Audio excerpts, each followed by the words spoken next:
Hello, everybody. Dr. Rick here, dropping in on you. Hope everybody's having an unbelievable uh, start to your weekend. As for me, it has been a very challenging week, a productive week.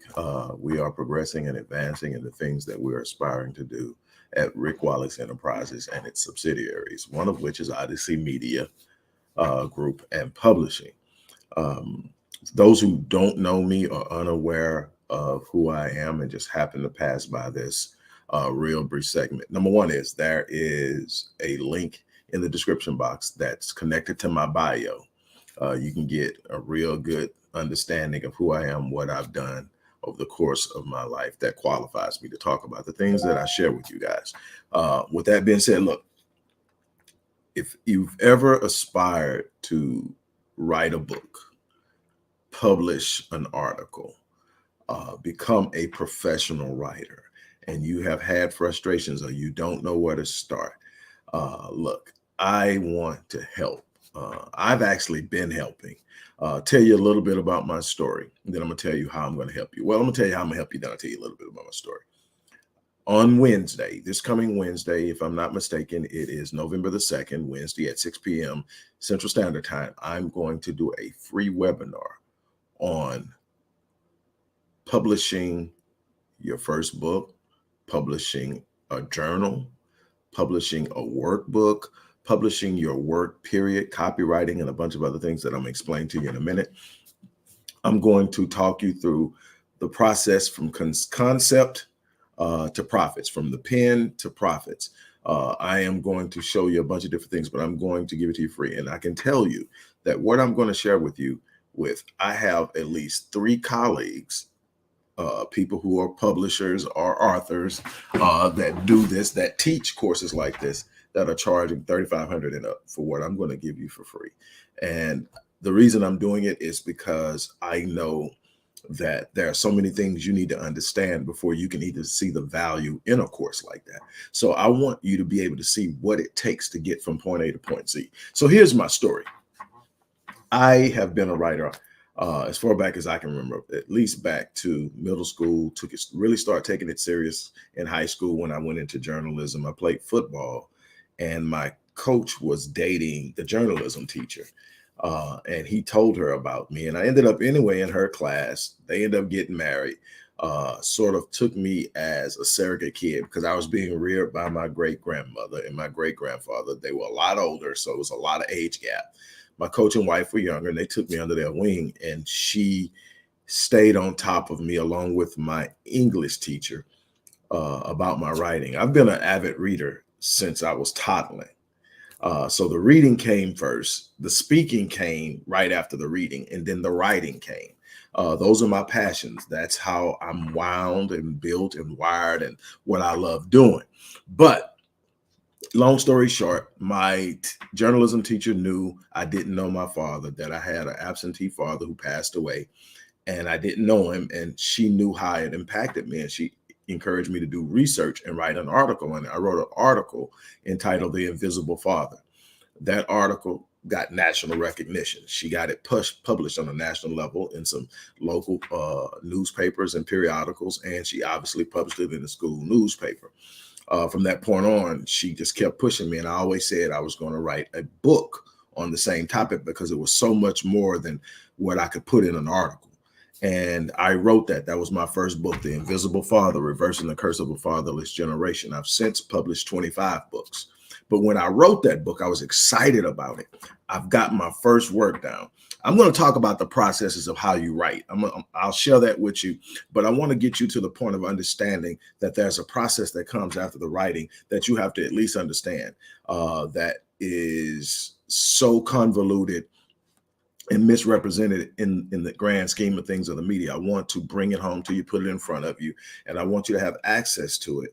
And then you can start thinking about how you're going to put things together. Because if you're going to be effective at this, if you're going to be good at it, if you're going to make money at it, you're going to have to understand budgeting, marketing, and so much more than just writing.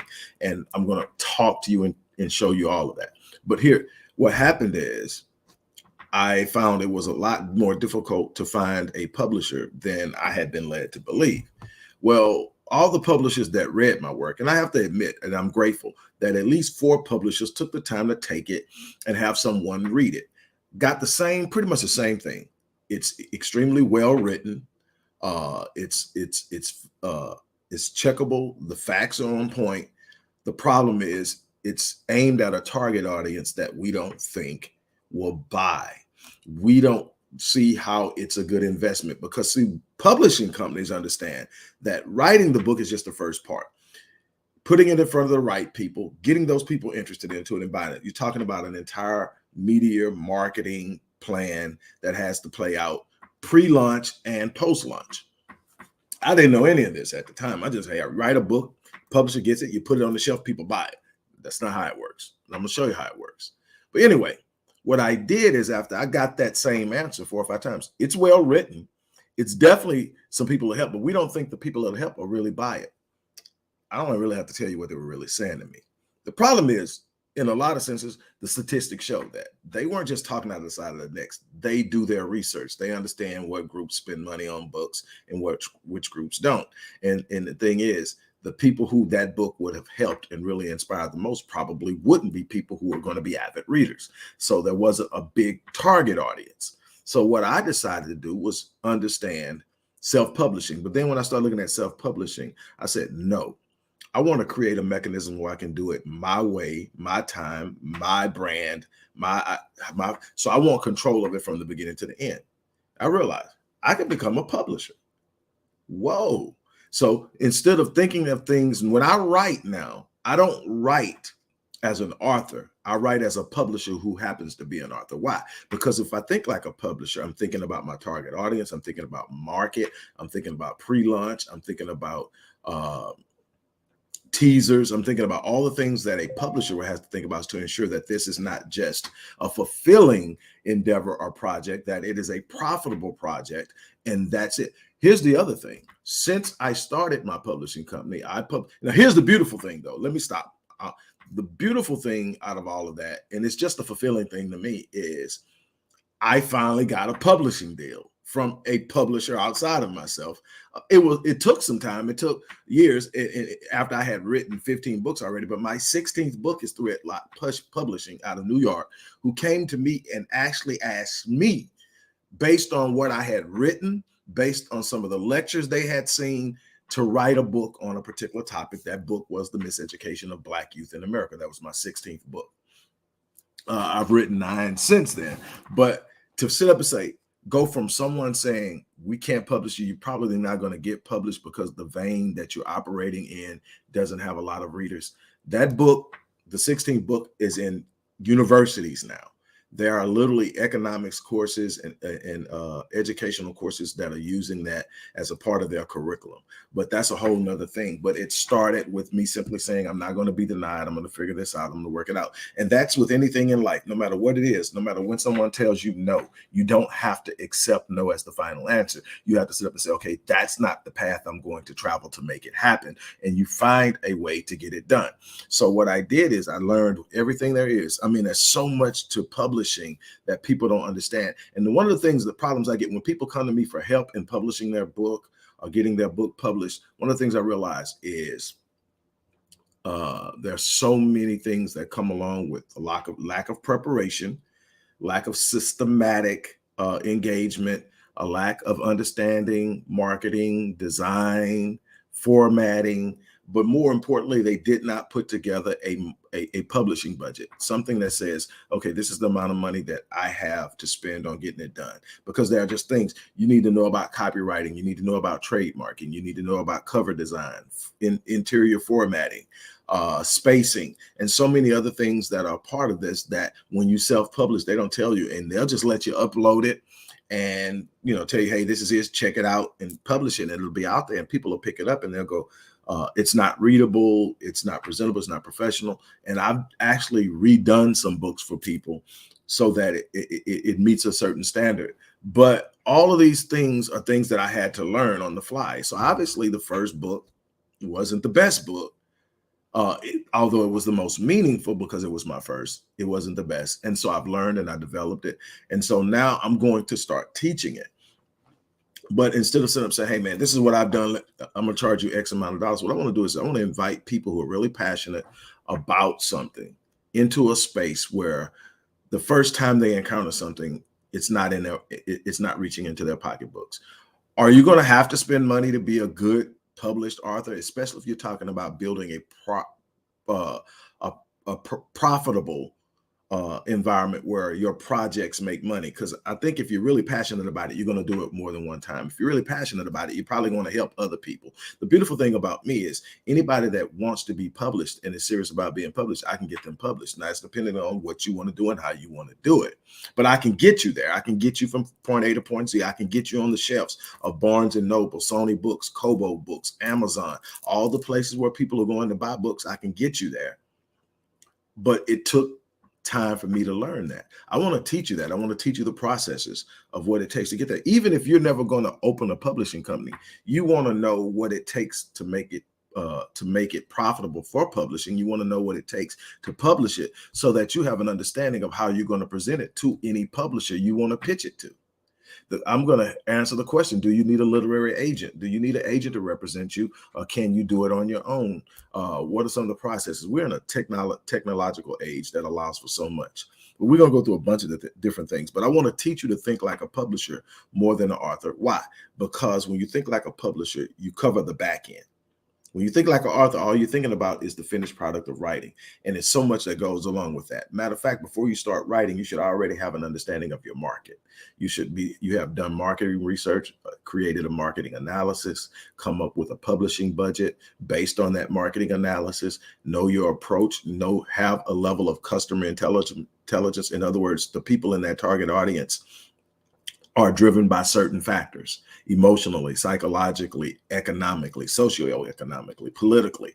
Know the understanding of that so you know how to present it to them. You can get their feedback. Social media is a good testing ground for what people are thinking in any area. There are groups about every topic, whatever you're writing on. Find those groups, put questions out there, post, see what people are saying. They're going to tell you how to sell them. They're going to tell you how to write to them. They're going to tell you what makes them move, what makes them tick. You want something that you're not just writing, but something that works, something that people, when they get it, they're going to give it to somebody else. Say, you got to check this out. Why? Because that's going to develop your brand. That's going to develop and propel your book. There's also ways to keep your book relevant. There's a reason why Think and Grow Rich is still a #1 bestseller. And it's not just because it worked, because there are some books out there that are equally as good or better. But there's a reason Think and Grow Rich is always at the top of the list. There's a reason why The Alchemist is still bumping. There's a reason why The Science of Getting Rich. There's a reason why As a Man Thinketh are still hitting 100 years later. And you can create that type of longevity when you understand it. So we're going to talk about the marketing side of it. We're going to talk about the preparation. We're going to talk about, do you want to do on-demand printing versus offset printing? On-demand printing is basically when you get an order, you send that order to your printer and they print the books then. So there's no need for inventory in stock. So that's one way to do it, but it does take a little longer than if you have it on hand. There are variations of that. We're going to talk about all that. And I'm going to give you the basic structure of how you get started, what you do, writing processes to the end, your how to put together a book media kit, press releases, all of the stuff that needs to be a part of releasing and launching a book. A book launch, when done correctly, can be profitable, and it can be fun, or it can be a nightmare and cost you money. There's a way to get past that. And so I want to teach you guys that from a point of just saying, I just want to write a book and get it published. I can do that for you, and we can talk about that. But also, I want to make this like a business for me. I'm passionate enough about writing that I want to write, but I want to help other people who write too. And if that's the case, then you want to look at how to publish. And there's so many other things to publish outside of just your average traditional book. For instance, man, my trusted friend right here, this is called a high performance planner, and it's published it was designed and published by Brendan Burchard. I don't know if you've ever heard of him, but he's a motivational speaker, a serial entrepreneur, and a bunch of other things. But the way that this thing is set up, and these are just some of the entries. I don't know if you can see it because of the light, but But these are some of the entries. I don't want you to necessarily read my stuff, but hey, some of the entries. And it's set up. It's not your average planner where you just go put something in the square. It's going to ask you questions. It forces you to journal in the morning and at night. It forces you to log time and talk about things. It keeps you focused. It definitely has helped me a lot. I've been using it now probably for 2 years. And, you know, you can get the 1 year version. I think it's a 1 year version, but the one I get is like the 3 month version. So every 3 months, I'm going through one of these. And as you can see, that whole thing, that whole page is lit up. And because it's challenging you to push your thought processes and test your thought processes and so much. There's actually someone who teaches people how to publish these journals.